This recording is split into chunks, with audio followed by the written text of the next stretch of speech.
Hey folks, this is Jake Davis from On the Fly Review for you. And today I'm talking about Spider-Man Across the Spider-Verse, which released last week and is the #1 movie in the world. This movie stars the voices of Shamik Moore, Haley Steinfeld, Jake Johnson, Oscar Isaac, Issa Rae, and Jason Schwartzman. This, of course, is a sequel to the 2018 Academy Award-winning film Spider-Man Into the Spider-Verse, and is a setup for next summer's finale, or trilogy, Spider-Man Beyond the Spider-Verse. The whole story here is, sometime after the events of the first film, Miles Morales is finally kind of settling in to his role as Spider-Man, but as what comes with that is more turmoil and problems with his personal life, his family, his schoolwork, and things like that. At the same time, there's this villain, a man who's involved in the destruction, chaos of the last film, who's been turned into this creature called the Spot, who can basically teleport.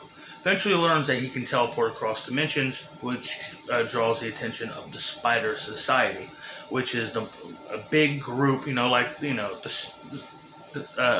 is it? The Sanctuary of Ricks, but with Spider-Man. And of course, just that leads to a big adventure and a massive, epic, incredibly entertaining, climactic chase scene. One of the best chase scenes in movie history, which is really interesting considering you don't have a lot of good chase scenes in cartoons. I think chase scenes, I think foot chases, I think car chases.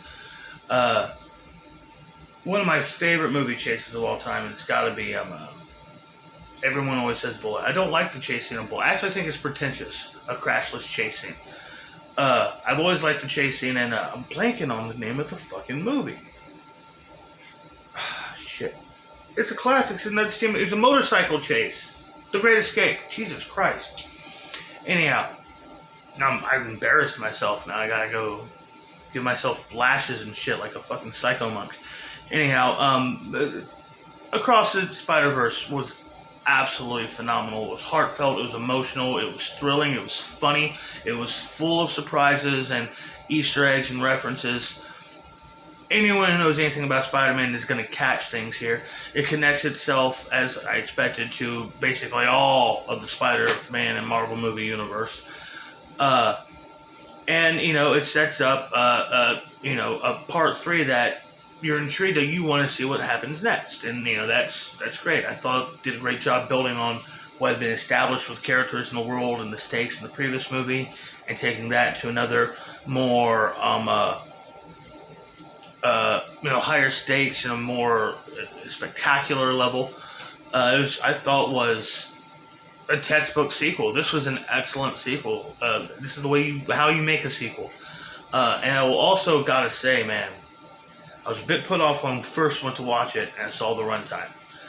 2 hours and 20-minute cartoon. This is the longest cartoon ever made by an American studio. And my first thought was, man, if you got that kind of runtime, you better be coming at me with some Akira shit. And it's not Akira. Because nothing will be. But this was a great movie. This is a great movie, and I highly recommend taking the trip down the Spider-Verse. 5 stars. I'm Jake Davis, and I'll catch you on the fly.